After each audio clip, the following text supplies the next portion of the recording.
so you never have to look down to see it.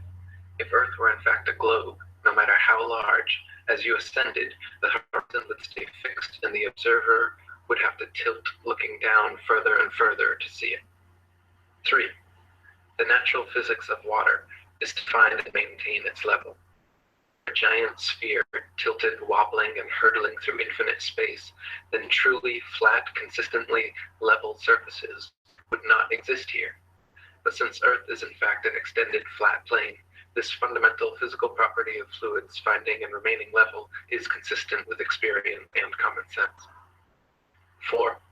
Rivers run down to sea level, finding the easiest course, north, south, east, west, and all other intermediary directions over the Earth at the same time. If Earth were truly a spinning ball, then many of these rivers would be impossibly flowing uphill.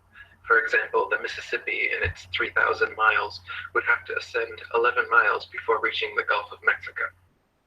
5. One portion of the Nile River flows for 1,000 miles with a fall of only 1 foot. Parts of the West African Congo, according to the supposed inclination and movement of the ball Earth, would be sometimes running uphill and sometimes down. This would also be the case for the Parana, Paraguay, and other long rivers. If Earth were a ball 25,000 miles in circumference, as NASA and modern astronomy claim, spherical trigonometry dictates the surface of all standing water must curve downward an easily measurable 8 inches per mile, multiplied by the square of the distance. This means along a 6-mile channel of standing water, the Earth would dip 6 feet on either end from the central peak. Every time such experiments have been conducted, however, standing water has proven to be perfectly level. 7. Surveyors, engineers, and architects are never required to factor the supposed curvature of the Earth into their projects. Canals, railways, bridges, and tunnels, for example, are always cut and laid horizontally, often over hundreds of miles without any allowance for curvature. 8. The Suez Canal, connecting the Mediterranean with the Red Sea, is 100 miles long without any locks, making the water an uninterrupted continuation of the two seas. When constructed, curvature was not taken into account. It was dug along a horizontal datum line 26 feet below sea level, passing through several lakes from one sea to the other, with the datum line and the water's surface running perfectly parallel over the 100 miles. 9. Engineer W. Winkler was published in the Earth Review regarding the Earth's supposed curvature, stating, "As an engineer of many years standing, I saw that this absurd allowance is only permitted in school books. No engineer would dream of allowing anything of the kind. I've projected many miles of railways and many more of canals, and the allowance has not even been thought of, much less allowed for. This allowance for curvature means this, that it is 8 inches for the first mile of a canal and increasing at the ratio by the square of the distance in miles. Thus a small navigable canal for boats, say 30 miles long, will have, by the above rule, an allowance for curvature of 600 feet. Think of that, and then please credit engineers as not being quite such fools. Nothing of the sort is allowed. We no more think of allowing 600 feet for a line of 30 miles of railway or canal than of wasting our time trying to square the circle. 10. The London and Northwestern Railway forms a straight line 180 miles long between London and Liverpool. The railroad's highest point, midway at Birmingham Station, is only 240 feet above sea level. If the world were actually a globe, however, curving 8 inches per mile squared, the 180-mile stretch of rail would form an arc with the center point at Birmingham raised over a mile, a full 5,400 feet above London and Liverpool. A surveyor and engineer of 30 years published in the Birmingham Weekly Mercury stated, "I am thoroughly acquainted with the theory and practice of civil engineering. However bigoted some of our professors may be in the theory of surveying, according to the prescribed rules, yet it is well known amongst us that such theoretical measurements are incapable of any practical illustration. All our locomotives are designed to run on what may be regarded as true levels or flats. There are, of course, partial inclines or gradients here and there, but they are always accurately defined and must be carefully traversed. But anything approaching to 8 inches in the mile, increasing as the square of the distance, could not be worked by any engine that was ever yet constructed. Taking one station with another all over England and Scotland, it may be stated that all the platforms are on the same relative level. The distance between eastern and western coasts of England may be set down as 300 miles. If the prescribed curvature was indeed as represented, the central stations at Rugby or Warwick ought to be close upon 3 miles higher than a cord drawn from the two extremities. If such was the case, there is not a driver or stoker within the kingdom that would be found to take charge of the train. We can only laugh at those of your readers who seriously give us credit for such venturesome exploits as running trains round spherical curves. Horizontal curves on levels are dangerous enough.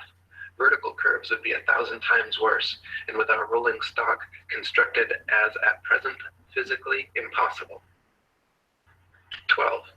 The Manchester Ship Canal Company, published in the Earth Review, stated, "It is customary in railway and canal constructions for all levels to be referred to a datum which is nominally horizontal and is so shown on all sections. It is not the practice in laying out public works to make allowances for the curvature of the earth." 13. In a 19th century French experiment by MMBO and Arago, a powerful lamp with good reflectors was placed on the summit of Desierto Las Palmas in Spain and able to be seen all the way from Capri on the island of Ibiza. Since the elevation of the 2 points were identical and the distance between covered nearly 100 miles, if the Earth were a ball 25,000 miles in circumference, the light should have been more than 6,600 feet, a mile and a quarter, below the line of sight. 14. The Lieutenant Colonel Portlock experiment used oxyhydrogen Drummond's lights and heliostats to reflect the sun's rays across stations set up across 108 miles of St. George's Channel. If the Earth were actually a ball 25,000 miles in circumference, Portlock's light should have remained hidden under a mile and a half of curvature. 15. If the Earth were truly a sphere 25,000 miles in circumference, airplane pilots would have to constantly correct their altitudes downwards so as to not fly straight off into outer space. A pilot wishing to simply maintain their altitude at a typical cruising speed of 500 miles per hour would have to constantly dip their nose downwards and descend 2,777 feet, over half a mile, every minute. Otherwise, without 1 hour, pilot lost 35 miles expected. 16. Experiment known as Airy's failure proved that stars move relative to a stationary Earth and not the other way around. By first filling a telescope with water to slow down the speed of light inside, then calculating the tilt necessary to get the starlight directly down the tube, Airy failed to prove the heliocentric theory, since the starlight was already coming in the correct angle with no change necessary, and instead proved the geocentric model correct. 17. Olber's paradox states that if there were billions of stars, which are suns, the night sky would be filled completely with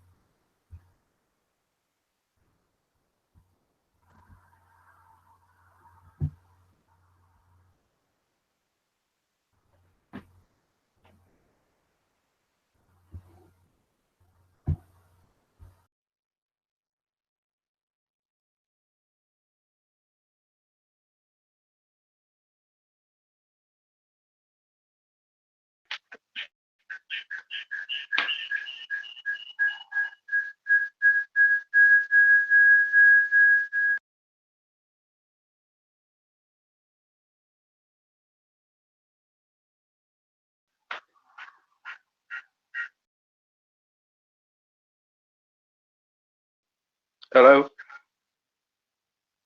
Anyone there?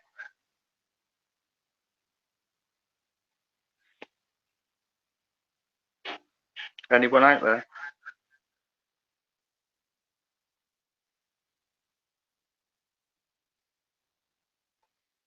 Well, hello there. Check 1, check 2. Anyone want to talk? Flat?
Sound check.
Sound check.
Sound check.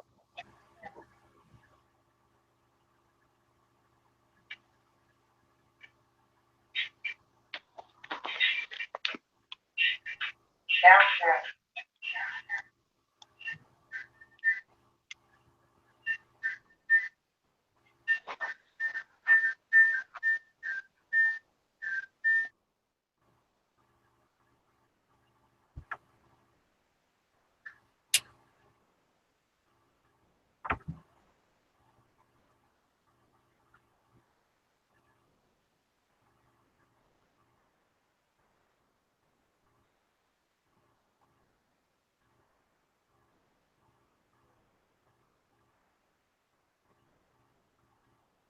Sound check.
Rosalind Peterson. She's the California president and co-founder of the Agriculture Defense Coalition, formed in 2006 to protect agricultural crop production from uncontrolled experimental weather modification programs.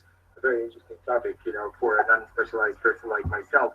But also very interesting in her CV that we have with you is also her extensive efforts to protect drinking water supplies from toxic chemical contamination in Martinez, California. That's a very interesting topic, of course, and I was actually wondering myself whether you can tackle whether the same experiments that you're holding in California could be extended to other world countries, particularly poor and developed countries like where we come from. Thank you. Thank you. Good afternoon, ladies and gentlemen, Mr. Chairman. It is a pleasure to be here to speak with all of you today.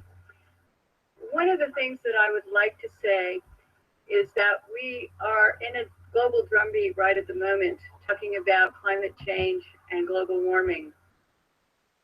One of the things that is affected by climate change is agriculture. But some of what we are seeing is man-made, but man-made in a different way than you may guess. Weather modification programs, experimental ones done by private companies, done by the United States government, done by states across the United States are underway. There's more than 50 of them in operation across the United States. All of these impact agriculture because they change the microclimates needed for agriculture to survive. None of these programs that I know of today, and this is all public record, are available at any time with oversight, agricultural oversight or public oversight. These programs impact agriculture, and there are programs around the world. International corporations are modifying our weather all the time, and they're modifying it in ways that cover thousands and thousands of square miles. Most of it is chemically altered, so that what happens is that we are putting chemicals, ground-based chemicals that are shot into the air, or chemicals coming from airplanes that change and modify our weather. So one of the things that I'm concerned about and that we need to address in the future is how these programs are impacting microclimates needed for our crops to survive and needed for pollination. If we change the growing season, the pollinators may not survive, and also our crops, our flowers, and our tree crops may not get the pollination needed. So one of my areas is looking at this situation to see if we can begin to put under control experimental and other types of weather modification programs. The other issue is that a lot of times we're talking about mitigation for climate change. It's rather an undefined term at this period of time. And so what happens is that many times we're talking about artificially putting chemicals like sulfur or particulates into the atmosphere in what they call geoengineering schemes to reduce and help the planet, supposedly, but help the planet to not go through such a tremendous global climate change and to mitigate global warming. However, the incidence of putting chemicals into our atmosphere is going to change and impact agricultural crop production.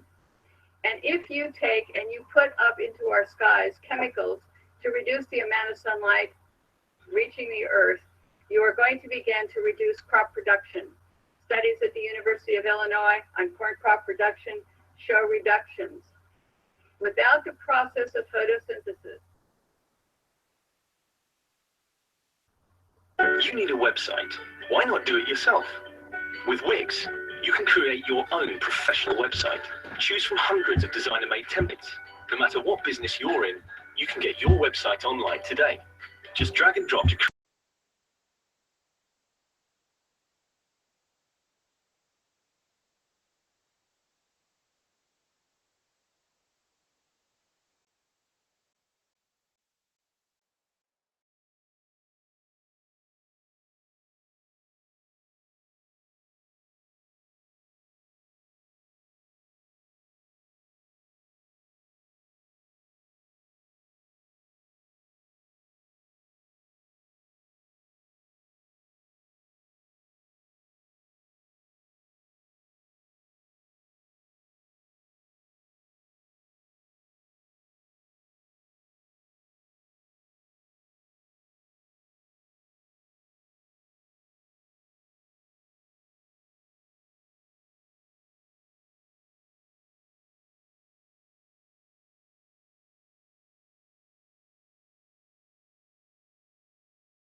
it's you.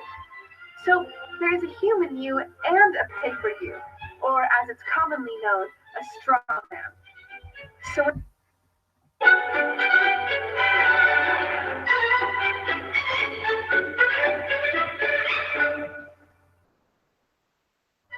the government. It loves you and wants to keep you safe and well. It even wants to make paying taxes, fines, and court costs easier for you. How? Well, you'll need to meet your straw man. He was born the same day you were. He looks like you, has the same name, and lives in your house, but you never knew he existed. You will have even paid his parking tickets or taxes. The worst part? He's been dead from day one. From every birth certificate, a legal personality, or legal fiction, is created with the same name to confuse little old you into thinking it's you. So there is a human you and a paper you, or as it's commonly known, a straw man. So when it seems like government officials, court clerks, or the police are speaking English, they aren't. They're speaking legalese, designed to make you agree to verbal and written contracts without even knowing about it, all sprung from Black's Law Dictionary. For example, when the police say, "Do you understand?" you'll say, "Yes." What they'll really say is, "Do you stand under our authority?" Oopsie-daisy, we've just created a verbal contract with them. Oh, you clever government. Did you know that whenever you register something, you are handing over title to the person you register it with? That's right. Whenever you register something with the government, they assume it belongs to them. Registered your car? Super. Now you are the registered keeper of your vehicle. And the government can crush it when you don't pay your straw man's taxes. Bundle of joy? Well, then you need to register your little darling with a birth certificate. Then they can start the process all over again and create a new straw man for their little one. Isn't that great? So when Junior grows up, he'll be able to generate revenue just like you have. When you notify on your baby by signing the birth certificate, your child becomes a ward of state. And if the government doesn't like what you're doing, they'll assume it's okay to take the child away or make new rules for things they don't like. Not enough school? Smacking your child? Shouting too loudly? Then it's off to social services for the little one. When you get a bill, it's sent to you, but belongs to your straw man, not you. That's why bills, fines, and summons start with Mr., Mrs., or Ms. Sometimes you'll see your surname in capitals, just like on a gravestone. That's because your straw man is dead and just a silly piece of paper, created before you could comprehend or even consent to it. When you go to court, you represent your straw man. So you, the human, take on any costs, fees, taxes, and fines involved for the straw man. The human you doesn't even need to pay them. But you made a contract with the court by appearing on behalf of your legal personality or straw man, just like the government knew you would. Confused? Well, don't worry. The government doesn't want you to know anyway. If you knew, you'd stop paying things like council tax and parking tickets. Because when you go to court, you are representing your straw man. You are you, alive and made of flesh and blood. Your straw man, or legal personality, is a piece of paper created from your birth certificate. And you think it's you. What a silly Billy. Would you like to know more? Well, then go over to tpuc.org. Get up, get informed, and get real.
a position, if you like. And we've been looking at a number of different ways. Got a lot of information over the last 2 years to this. It's basically a website, would you believe? That's what it is. But they brought me basically information that I've deciphered and decided to not accept the normal view of things. I've decided to question and question in depth. And this is what you're about to see. As you see this at the moment, this is probably how you would see our country. Actually, I'm going to walk around here, so it's easier. So as you would see our country, you would see there's a parliament, and then people in that parliament are meant to represent you, because you elect them to do that. That's what you believe. You believe in politics. A lot of people believe in politics. You believe that the political parties are elected in power to serve you, to make sure that everything in your country runs right, to make sure you're looked after. You believe that Acts of Parliament, statutes are laws, and you have to abide by these laws. Our statutory instruments, this is how they're enacted. And they're laws as well that you have to abide by. You believe in, most people believe in the word the Constitution, a constitutional set of laws made up of statutes. Say to me, society's broken. Well, what I'm going to tell you today is it's not broken. It works exactly the way it was planned to work. Because this goes back hundreds of years. This is not something that's new. And there's courts of justice. This room has suffered at the hands of the courts of justice, where injustice is actually happening. What I'm going to tell you today is that the members of Parliament are actually directors of a corporation. That is what you're elected. And because you're only elected directors of a corporation, nothing will ever change. It will go in the same direction forever. Because politics, the members of Parliament, anybody seen this before? This is Dun & Bradstreet. Do you know what Dun & Bradstreet is? Right. If you were going to do business with a corporation or a company in Wales, then you can use Dun & Bradstreet, which at the moment is about 160 million corporations worldwide. You can use these to find out if that corporation does good business. Had you got any county court judgments against it? So what this is a register of corporations, of companies. Are a company. Gordon Brown is a company. David Cameron is a company. And this one I like. The Labour Party trade as Alistair Darling MP. It's their trading name. The reason they trade with Alistair Darling MP is because Alistair Darling is a diplomat. There's about 3 of them. If they trade in his name, that trading name has diplomatic status. That means they can do things and do things that you don't know about. It's a whole different way of doing things. This is what politics is about. This is what you believe to be the people representing you. But they're not. This is what they do. So we look at politics as pertaining policy, an administration of a government, a plan or course of action. Also defined as a political party, corporation, written contract, or a certificate of insurance. Acts of Parliament become statutes, primary legislation. You've heard this word, yeah? No? In turn are enacted and enforced by statutory instruments, which are secondary legislation. Council tax is a statutory instrument enacted on the 1st of April 1993 under the primary legislation, the Local Government Finance Act of 1992. But when we look at statutory instrument, we find it's a created, written, legal contract. It's not law. Where does it say it's law? Can you see it? Society. So we're going to look at society and the contracts. Society, the socially dominant members of a community. Does this country have a socially dominant element who want to stay socially dominant? Right. It is a number of persons united by mutual consent in order to deliberate, determine and jointly act for a common purpose. Does that ring any bells? Contract is an agreement between two or more persons that creates or modifies an existing relationship. Acceptance must be there or exist for a contract to be made. Then we look at a constitution, the fundamental rules, written or unwritten, which John explained earlier, that establishes the character of a government by defining the basic principles society must conform to. Conform to things. Do you? Do you pay tax? You don't. Join the club. You were not given a choice if you wanted to join this society. It was made for you at the time when you could not express a choice. So let me look at the word statute, and I like this one. A legislative rule of society given the force of law by the consent of the government. And I ask you, please, if you could explain to me where in that definition taken from Black's Law Dictionary that statute is law.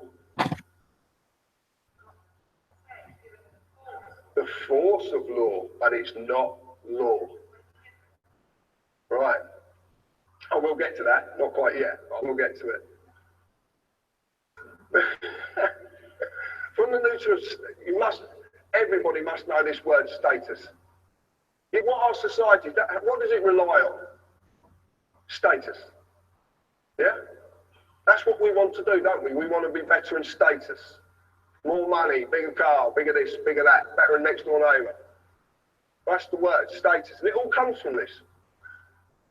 Status is the legal character of a condition or condition of a person or a thing. It's not real. It's imaginary. Okay? Completely imaginary. And the definition it actually shows that it's not law. It's given the force of law, which means it will apply to you if you consent. What does the word consent mean? Exactly. So what happens when you don't agree? It isn't law. Can't be given the force of law. By its own definition, it only applies to a person and not a man or a woman. How many people in the audience today think they're a person? Oh, come on. Yeah, right. The United Kingdom is a corporation. Now, up till February of last year, it was United Kingdom PLC. In February, and it's dissolved, and they've never, ever published their accounts. If you want to check that out, go on Companies House, because it's there. They're now registered as United Kingdom Corporation Limited. As employees,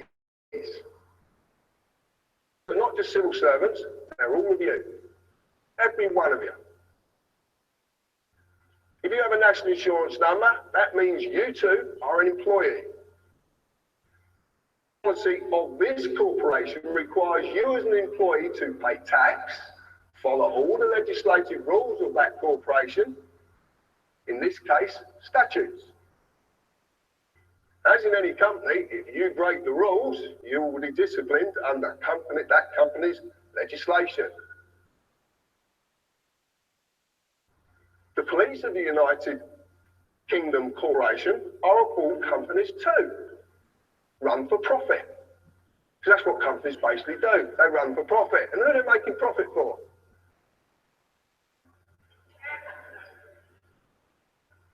Directors, shareholders, they all want a profit. And where does that profit come from?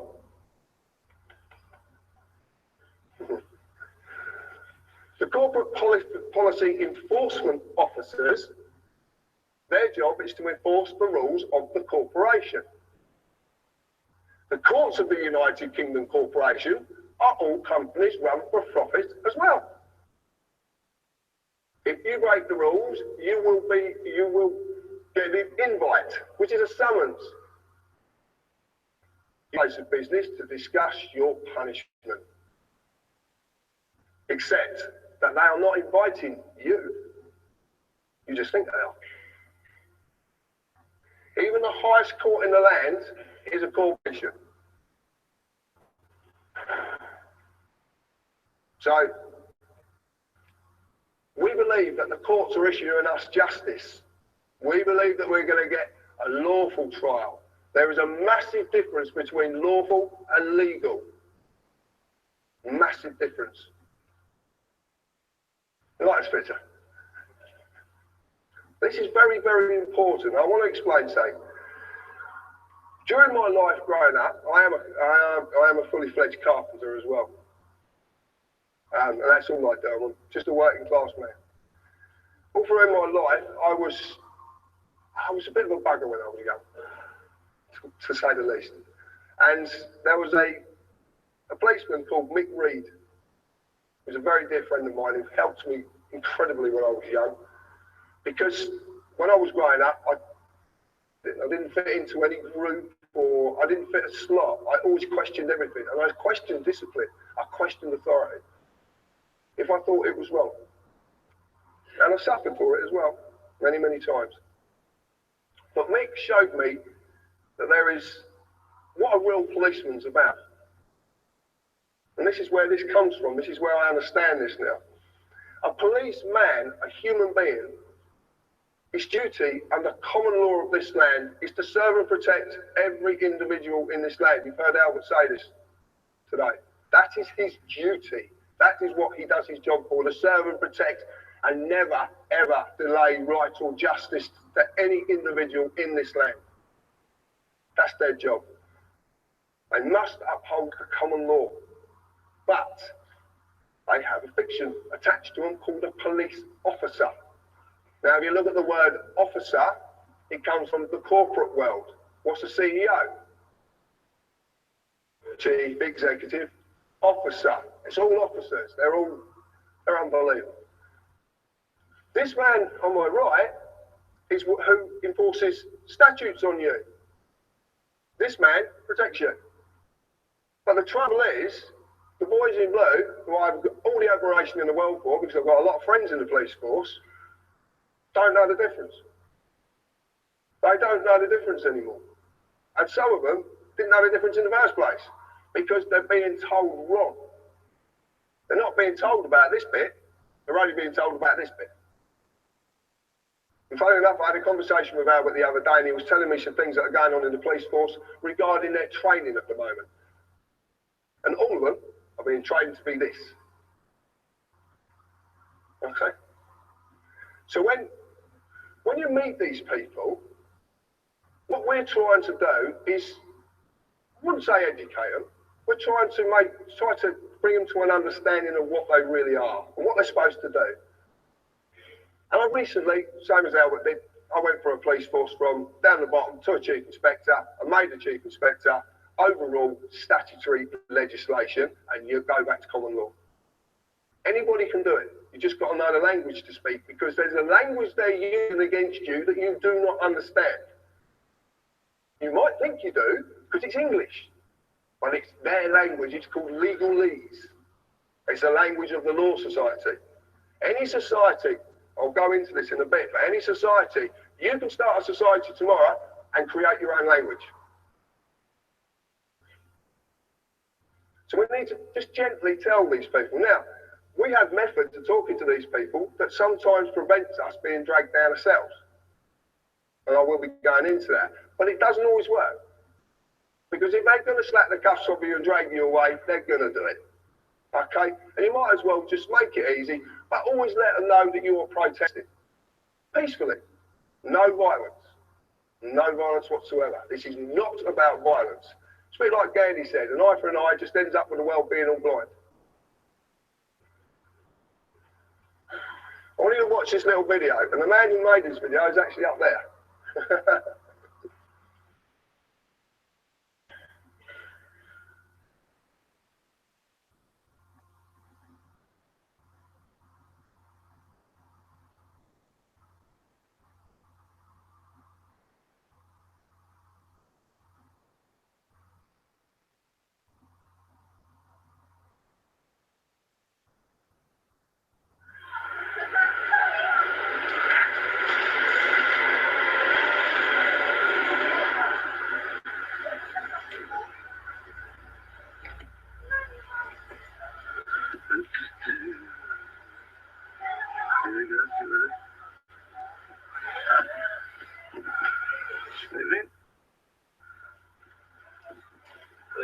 Can I help you?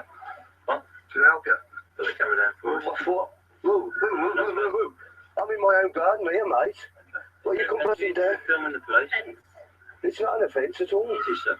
No, it's not an offence at all. I'm a filmmaker, mate. I know the laws. I've been doing this for years, mate.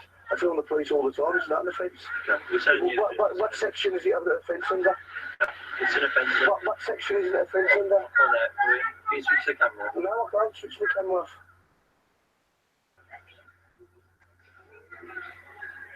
It gets better. I promise you, it gets better. If you can't read it, I will explain it after. I'm not doing nothing wrong. I'm in my own garden. You come around our path. I do this all the time, mate.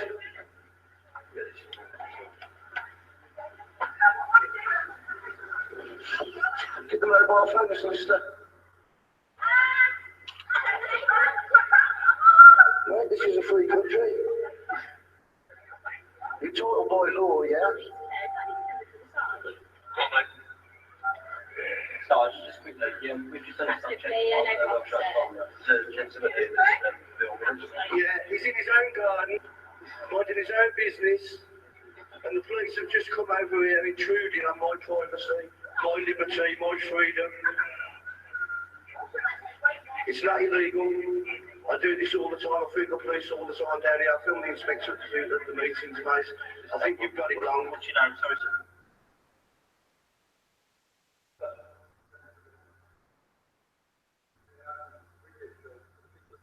No, I think you've got it wrong, boy. And you know what you ought to do, mate? You know what you ought to do? If you don't like me filming you, you do what I do. You go to see the MPs, yeah, and get them to bring it up in Parliament so they can change the laws. So don't come and harassing me over it. It doesn't matter who I am, mate, you know? 50 years. You know? I'm not doing anything wrong at all, mate. Nothing wrong at all. You just took it on your own head to come over and harass me, you know. This is England, mate, you know. This isn't communist China, you know that, mate. How was it lying about it? What do you do now?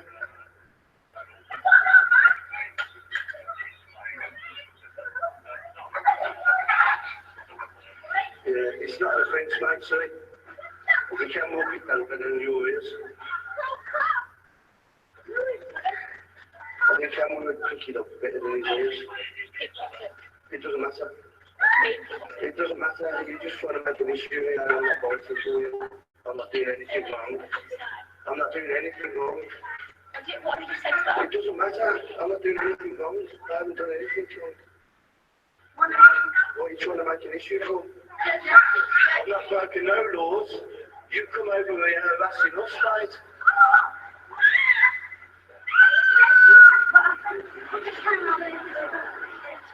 Thank you. Have a nice day.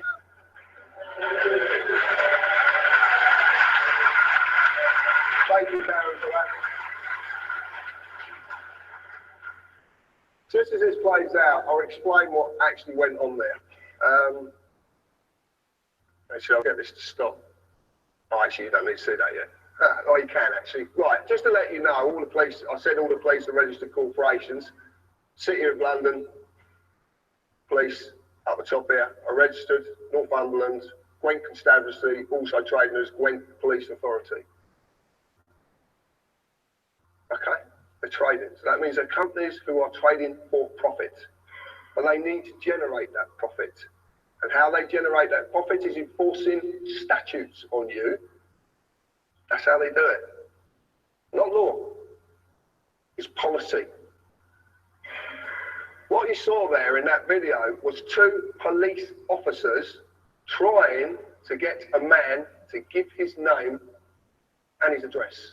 Because in the world of a police officer, they can only act on you if you contract with them, because it's the world of contracts. Remember, the statutory instrument is a legally written, created, written contract. So they're contracts. He needs you to give your name and your address because he needs to act on your person, not the man or the woman. Darren, who would admit it as well, we stood up there, didn't actually know what he was doing at that time, and he's laughing his head off because he didn't. But the point is, this is natural. It's inherent. It's already in you. You've just been conditioned to not know it. That's all that's happened. When Darren wouldn't conform, what did the lady officer try and do? She tried to pick a spoil with him over any issue she possibly could find to try and enforce a statute. Not a policeman or woman. That is not upholding the law of this land, the real law of this land. Okay, that is a corporate enforcement policy agent. So you now understand there is a big difference between the two, a massive difference. And they are, I promise you, you can check this out yourself. You can go and do all this stuff, and if you know it's at the top, it says company search results. This is not saying I've just made up on, I couldn't even if I tried. So what is legalese? It's a language that can be created by any society. Corporation can be such a society. Legalese is such a language. In English, it is English, but some words have very, very different meanings. Example, legalese is a language of the law society. Check it out yourselves.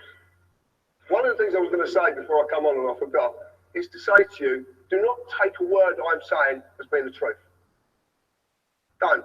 Go and look at this stuff yourself, because that's the only way that you will suddenly realise what's going on. The truth is only the truth when you know, when you realise it. I can tell you all afternoon long, but until you realise it, it's meaningless. It's down to you to realise this. The examples, must is synonymous with the word may. When someone says to you from a corporation, you must, they're actually giving you a choice because they can't force you. They're not allowed to, because it's not law. It's only policy. Summons is synonymous with invitation. When you get a summons from a court of supposedly law, you actually are being invited to a corporate place of business to discuss how much money you're going to give that corporate place of business. And you won't get named for it, either. Understand is synonymous with stand under. If I say to you, do you understand? And you say yes, that means you stand under me, which means you've given me authority over you. It's as simple as that. It's so simple. But this is language you don't know. You don't know you've been spoken to by this language. Ministry of Justice, also traded as every magistrate's court in this land. The High Court of Judicia. All of them, every single one is a corporation running for profit. Know who you are. If you go to court, which I've had a few encounters with, to say the least, it's a corporate place of business. And they will immediately ask you for your name. Okay? Your name. They will even presume to know who you are. And they will ask you as such. They would say to me, Mr. Harris. Mr. is the title of something with legal personality status. I was known by my parents. I wasn't called Mr. John Harris. Well, I don't think so. If I reply yes, guess what I've agreed to represent? A man cannot be acted upon by statutes. nor can a woman, a human being, a living soul. These only apply to the fictional entity which is the legal personality, i.e. Mr. John Harris in full caps or Mr. J. Harris. Every title in this land is a fiction. If you're Lord whatever, it's fiction. Every title is a fiction. Because it doesn't apply to a human being. It's the legal status. Remember the word status. It comes into everything. You like the pictures? Photocopy as well. Right. It's the easiest way of doing it because I wanted a cardboard cutout so I can say, look, this is the fiction and this is the living soul, because it's hard for you to grasp that there is, you're two people. You just don't know you are. That's really, really hard to, really hard to grasp. Natural law or common law applies to me. Okay? Inherent law. You don't need even to be told it. You know what's right or wrong. Do you not? You know, don't you? It's inherent. It's just there. Commercial policy, civil policy, and political policy applies to the fiction, but they need that to represent it, because that doesn't exist. World, if you want to, there's an easy way of breaking this down. If you look at a company exists because a piece of paper says it's a company, but it's not real, is it? It's not in the real world. It's just a piece of paper that says this is a company. Common law v. statute, rules and policy. I like this. The only basic principles that any people of any nation need to adhere to are those of natural law, which are mirrored in common law. Never harm or cause loss. It covers every eventuality. There is nothing it doesn't cover. Nothing. Common law applies to a man or a woman, a living soul. Statute rules apply to the person only when the man or woman consents to represent the person. Consent can be given in inaction or action. Well, I'll explain that in a little bit. Within statute rules, you will just receive a summary judgment. That's what you get in the courts of law, or supposedly. But it's called summary judgment. And what summary judgment is, it doesn't matter if whatever court you go into, as long as that court's going to make money from someone, because that's all it's about. And there's a reason they want to extract that revenue from you. There is such a reason. You break the rules of the contract and you lose. It's as simple as that. You are a man or a woman, you have a person. My name is John Harris, or John, or my wife calls me lots of other names, but there you go. I shan't discuss them. I exist naturally. Okay, I'm here. I'm real. I was created by divine, whatever you want to call it. I don't want to get into any of this sort of, I don't know what it is, so I just say divine, it's the easiest way, but I was created. I'm subject to common law jurisdiction. Do we know what jurisdiction means? Well, jurisdiction basically means juris is of law, and diction means the use of words in any way you want to use them, basically. I must never harm another or cause another loss, any form of loss.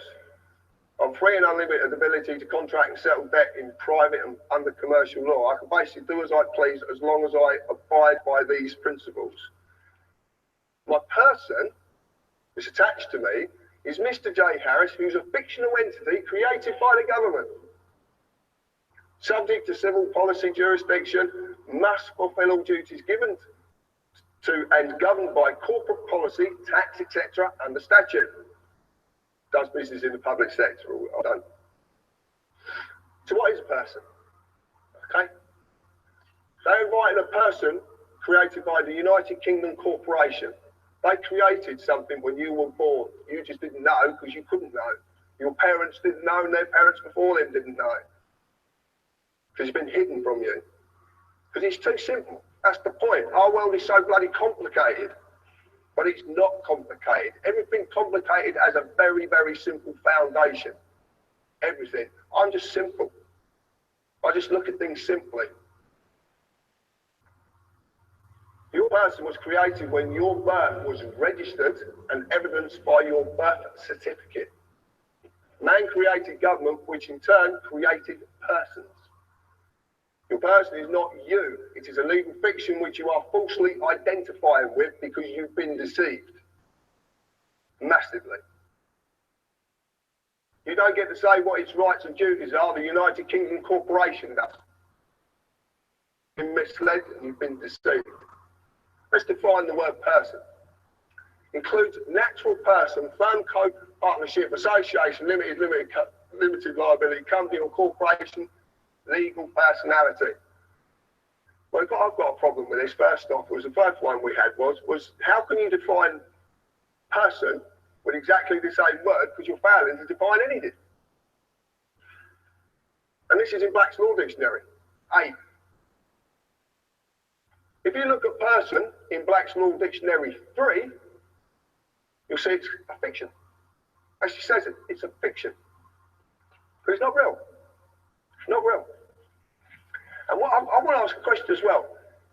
Why would you need 8 revisions of one dictionary of law? For what possible reason? Why would the words change? But why would they change? A word means something and it never changes. So if it's being changed for a reason.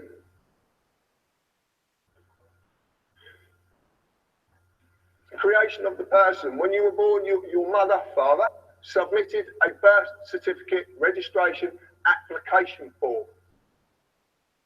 In the formulation of any limited company corporation, there is always a certificate of registration to create its legal personality. Your fictional person, known by Mr., Mrs., or blah, blah, blah, you can see it up there, is created by the same means. So, this is interesting as well. People don't, I couldn't believe this. When I actually found out, and this comes from Rob Bernard. Do we know Rob Bernard is? Yeah, good. I'm glad. Right. When you submit, you are bending to another's will. Okay? So you're bending, you're agreeing to bend to their will. When you register, you are handing over title ownership of whatever you're registering to whoever you are registering it to. You actually physically hand this over. And in doing this, you acknowledge the transferring of that authority. When you apply, it actually means you're begging. And when you beg, it's assumed you know what you're begging for and you know what you're going to give up. That's what this means. Most of the time, you actually volunteer an application. You actually volunteer. You're not meant to do it. Do they make you get a credit card? But you submit an application. Everything in this, the whole world is created, it runs on submitting applications for this, submitting applications for that. I'm waiting for health and safety to say I can't put a pencil behind me because I'll get a splinter. But it's going to come, and you know it's coming. You know. That's why you're laughing. Right, this is the document. This is unbelievable. Right, this is, you've all seen this. Yeah, you know what this is, yeah? Birth certificate. Right. You get the certified copy, you do not get the original. But that goes somewhere else. This up here, when you actually look at this, you look at this, and you get your own. When you get home, or you get your kids, whatever, get this document and look at it, because it's phenomenal what they've done. The name of the person's being created in capitalised surname. See, the surnames are capitals, okay? It's a fiction. This is being created. That fiction is going to be created there. But what they need is, they need another fiction to do it. They have to have a fiction there to do this, who is the informant. You actually inform on your own children. Do you know that? You inform on them. It's brilliant, isn't it? And your qualification is, you're one of their parents. Mad. And it's capitalised, it's all capitalised. And it is absolutely true. Look at your birth certificate, informant, the qualification needed, and it will say needed, and you inform because you are the father or the mother. what you don't know is that at the bottom there is a declaration. Now, a declaration is in common law. Declaration is a sworn oath of a man or a woman. And there's a reason that's on the bottom.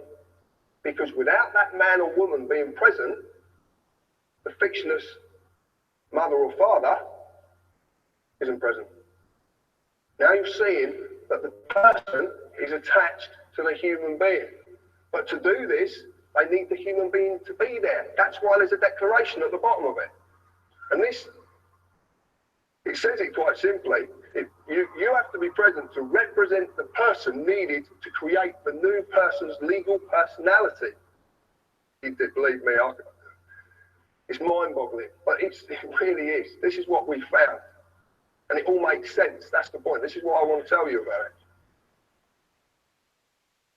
And then you register it to a corporation. The General Register Office. Get your birth certificate and lift it up and you'll see GRO. Register Office. That's who you're registering it to. Registration and your children. And this is not funny. This is really, really true. Okay? To this day, registration still means the same thing. You hand over or you transfer the legal title to the body you have registered with. As you have seen, the worst possible way this has been done is by the birth certificate. It's been abused. A simple show of this is to, do you have to mandatory school your children? We do. And can you take them on holiday when you want to? No? Because what happens when you take them out of term time? I know people have received £100 fines for taking the kids out of term time, taking them on holiday. And they have to be vaccinated. The thing is, it's their property. You signed over title ownership of that child to the government when you registered it.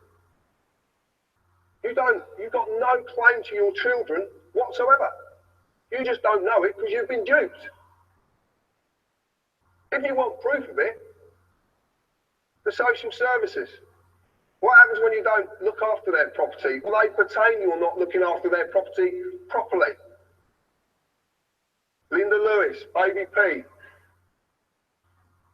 What happens? They take the child away.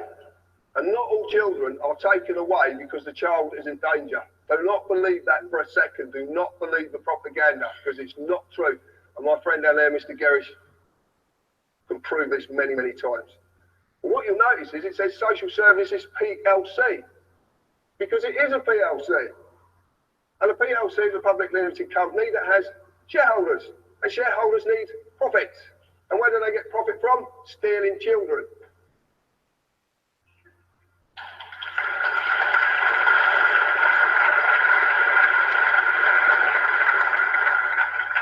I couldn't believe this when I found it. I was stunned. Brian's been telling me this for 18 months. And I couldn't believe it because I couldn't see any facts. And I only deal with facts. I deal with black and white, right or wrong. There's no in between. Something's right or it's wrong.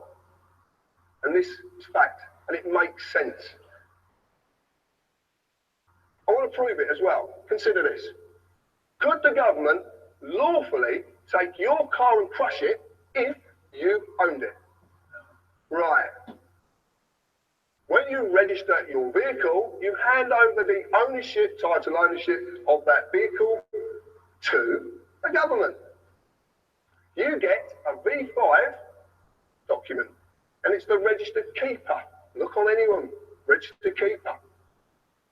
If you look on the advert that's on the telly, and they crush the car in front of the couple, just come back from wherever they come back, and the car crashes up in front of them, the voice says, we have a legal right to do this. But it doesn't say we have a lawful right to do this. Because they haven't got a lawful right to do it. They just duped you into giving your property to them so they can crush it when you don't put bloody tax on it. Incredible, incredible. Basically, as well, when you do this, when you register it, as stated, because it is stated, you agree to abide by their rules. MOT certificate, road tax, and the fuel levy tax as well. You agree to this. This is what you agree to because it's part of the deal. and then you register it to another corporation.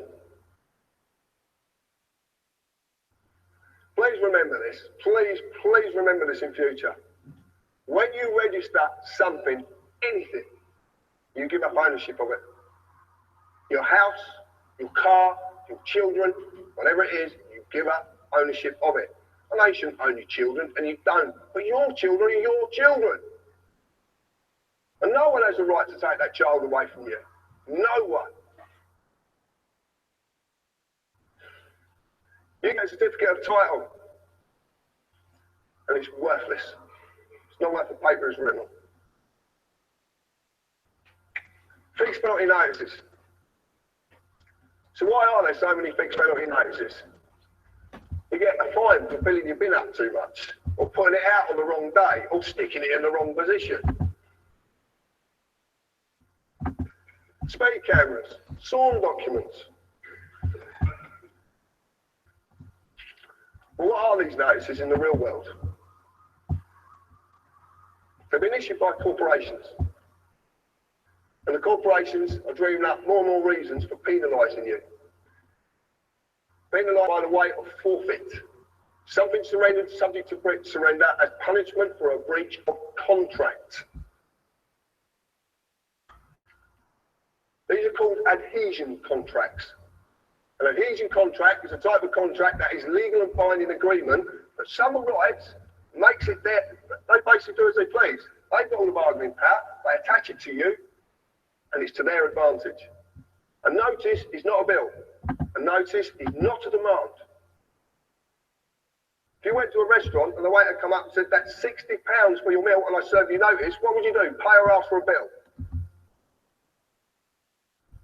You're paying it, obviously. You ask for a bill. Have you ever thought about actually asking the council, can I have a bill please for my council tax? Because you've never actually sent me one. This is simply a tool of revenue collection. And the true reason this is being forced upon you is because your person is simply to maintain the illusion that they have control over your life, your fortune, and your freedom. Because your fear and their ability to take from you something you deem to be valuable. And that is money. Yeah? Do we all believe money is valuable? Hey, don't we? Yeah? And we all believe it's got some worth. These pieces of papers and coin has some worth. Because you can take it somewhere and someone will give you services for it. I shouldn't have said it that way, should I? You can buy things for it or you can trade it whatever. You believe it's valuable. But have you ever asked yourself this? Have you ever asked this? One, it's all in capitals. So it's again the fictional world. But have you ever asked? £20 of what?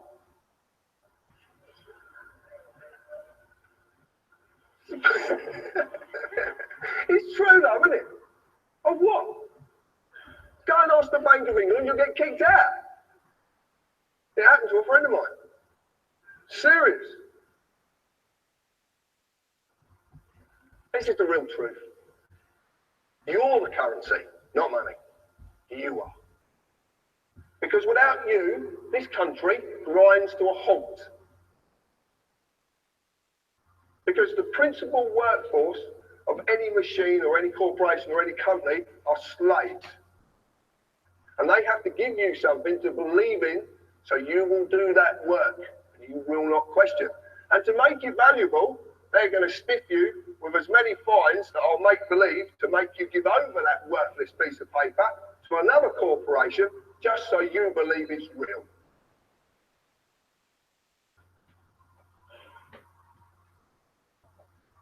No?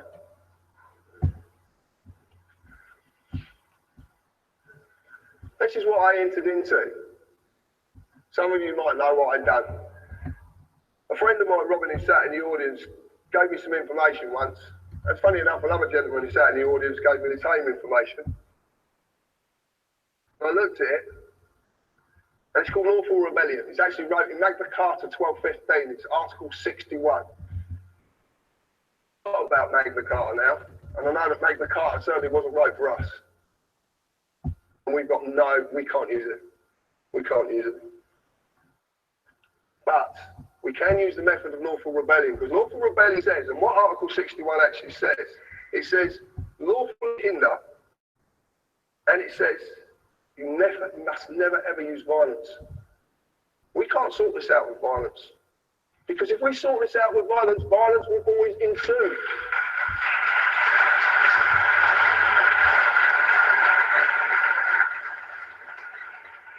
We have to do this peacefully.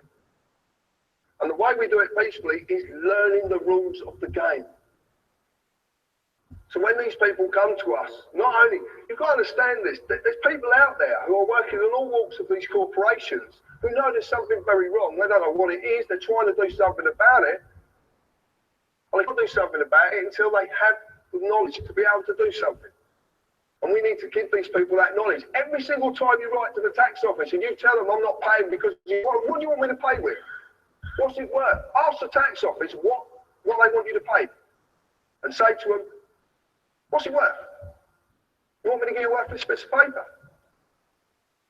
The tax office, these people need to be educated. They need to learn this. The police, the courts, the judges, the politicians. There's politicians down there who don't even know about this. So what we do is, whenever you're stopped by one of these individuals, ask them this: am I obliged to ask you your questions? Because they won't know what the word obliged means. They won't know what it means. And it's a choice. It's a choice. And then ask them, under what authority and under what law are you acting? The reason being is because if they say to you, it's under this law, and then they suddenly say, and that you prove it's a statute, an act of parliament, that says it in itself, an act. Parliament, that's all it is. It's theatre, it's an act. Shakespeare said it, the world's a stage, we're all acting. Absolutely true. But when you say to these people, you can actually say this, and this is absolute fact, because I'm just about to do this to the Chief Constable of Devon and Cornwall Police. Failure to differentiate between a statute and a law is gross negligence that's equivalent to the common law crime of fraud. Fraud. They've committed fraud on you from the day you were born. This applies to anyone who is trying to enforce these statutes. You are a man or a woman. You are not a person. You are not a person. The legal is your person. It is a fiction. It's an illusion. It is not real. You just believe it is. Because you've been duped. And they've made it so bloody complicated. But it's not complicated. Because it doesn't exist. It's not real. The corporate employees must get a man or a woman to represent the person before a contract can be formed. That's absolutely true. They will ask you your name, they'll ask you your address. When they get your address, they've got joined up. Because there could be 100,000 John Harrises in England. They need that address to get joined up, so they can prove who you are. The second you do that, the human being has said, yes, I'm the person. Remember, there is no justice in this country, and there isn't any justice in this country. I see it daily. I have people contact me. I hear the most sad stories. I know a lady sat in the audience, who is, I know that her story is incredibly sad about her dad. And I've listened to it, and I want to help her, and I can't help her. Not at this moment. But I have a way of doing it though. There is no justice. You will only ever receive summary judgment. They just want to extract money from you, because they want you to still believe that this stuff's real. For every court, even the highest court in the land is a profit-making corporation, and it runs under the United Kingdom Corporation. This is the only way you can do it, and I'm not asking anybody to do this. I've never asked anybody to do anything that I do. I want to save my country. I don't want to save this country, in fact. I want to save this island. Why have we got borders? Why the English hate the Scottish, or the other way around? Why do the Welsh? Why have we got borders? Because we've been divided. Because when we're divided, we can't unite. We've been divided by languages. Political parties were designed to divide people. The only way to get rid of this once and for all is to sacrifice the person. To sacrifice the person is to remove that person completely. That means the birth certificate has to be destroyed. And it can be done. I've seen a way of doing it. Massive implications, but it can be done. And I am going to do it, because I am not living in this society 1 minute longer than I have to and watch my fellow human beings suffer under it. I will find a way to get out of this, and I will succeed. The reason being is because what I'm doing is right.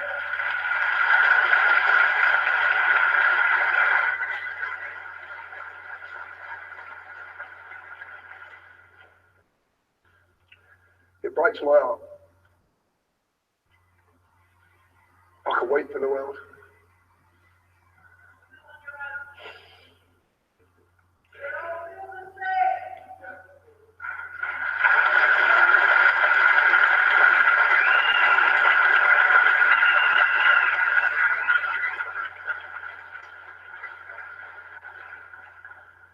And if anybody ever tells you that a grown man can't cry, yes, he can.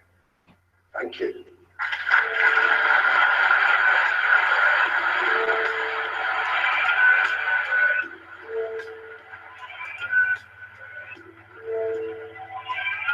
It's just something to say. Don't round inside my head. I'm gonna say my say. Before things get impossible, I should have seen the signs.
Consumption. It's the new national pastime. Fuck baseball. It's consumption. The only true lasting American value that's left, buying things. Buying things. People spending money they don't have on things they don't need. Money they don't have on things they don't need. So they can max out their credit cards and spend the rest of their lives paying 18% interest on something that costs $12.50. And they didn't like it when they got it home anyway. Not too bright, folks. Not too fucking bright. But if you talk to one of them about this, if you isolate one of them, you sit them down rationally, you talk to them about the low IQs and the dumb behavior and the bad decisions, right away they start talking about education. That's the big answer to everything. Education. So we need more money for education. We need more books, more teachers, more classrooms, more schools. We need more testing for the kids. You say to them, well, you know, we've tried all of that, and the kids still can't pass the test. We're going to lower the passing grades. That's what they do in a lot of these schools now. They lower the passing grades so more kids can pass. More kids pass, the school looks good, everybody's happy, the IQ of the country starts another 2 or 3 points, and pretty soon all you'll need to get into college is a fucking pencil. Got a pencil? Get the fuck in there, it's physics. Then everyone wonders why 17 other countries graduate more scientists than we do. Education. Politicians know that word, they use it on you. Politicians have traditionally hidden behind 3 things: the flag, the Bible, and children. No child left behind. No child left behind. Oh, really? Well, it wasn't long ago you were talking about giving kids a head start. Head start? Left behind? Someone's losing fucking ground here. But there's a reason. There's a reason. There's a reason for this. There's a reason education sucks. And it's the same reason that it will never be fixed. It's never going to get any better. Don't look for it. Be happy with what you got. Because the owners of this country don't want that. I'm talking about the real owners now. The real owners, the big wealthy business interests that control things and make all the important decisions. Forget the politicians. The politicians are put there to give you the idea that you have freedom of choice. You have no choice. You have owners. They own you. They own everything. They own all the important land. They own and control the corporations. They've long since bought and paid for the Senate, the Congress, the state houses, the city halls. They got the judges in their back pockets.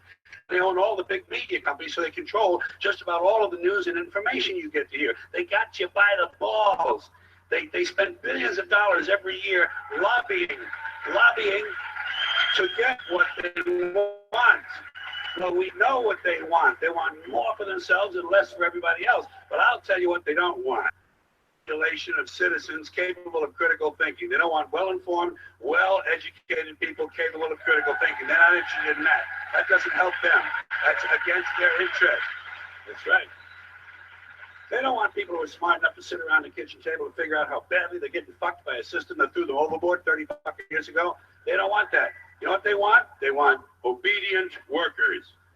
Obedient workers. People who are just smart enough to run the machines and do the paperwork and just dumb enough to passively accept all these increasingly shittier jobs with the lower pay, the longer hours, the reduced benefits, the end of overtime, and the vanishing pension that disappears the minute you go to collect it. And now they're coming for your Social Security money. They want your fucking retirement money. They want it back so they can give it to their criminal friends on Wall Street. And you know something? They'll get it sooner or later, because they own this fucking place. It's a big club, and you ain't in it.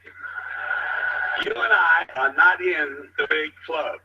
By the way, it's the same big club they used to beat you over the head with all day long when they tell you what to believe. All day long, beating you over the head in their media, telling you what to believe, what to think, and what to buy. The table is tilted, folks. The game is rigged. And nobody seems to notice. Nobody seems to care. Good, honest, hardworking people, white collar, blue collar, doesn't matter what color shirt you have on. Good, honest, hardworking people continue. These are people of modest means. Continue to elect these rich cocksuckers who don't give a fuck about them. They don't give a fuck about you. They don't give a fuck about you. They don't care about you at all. At all. At all. You know?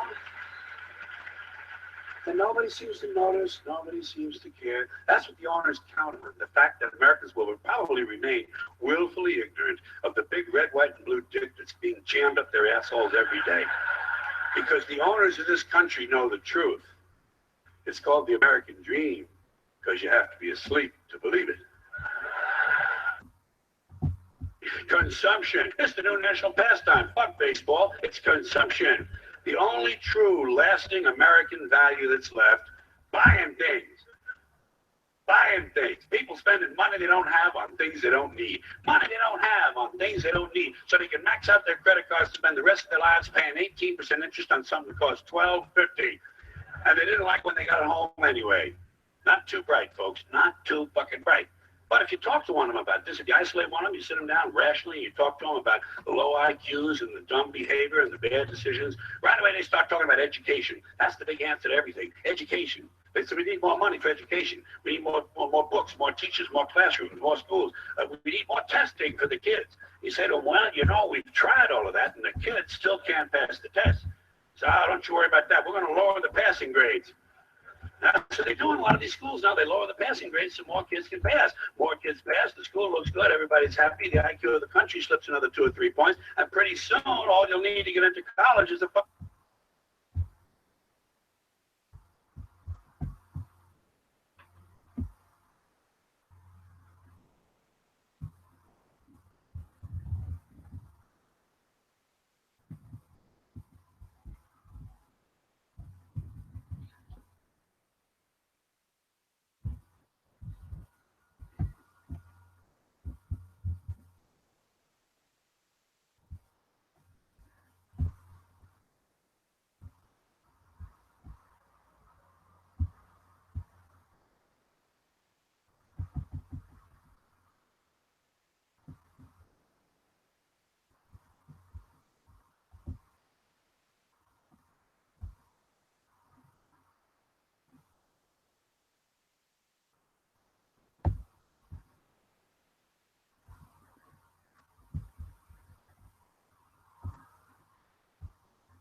people.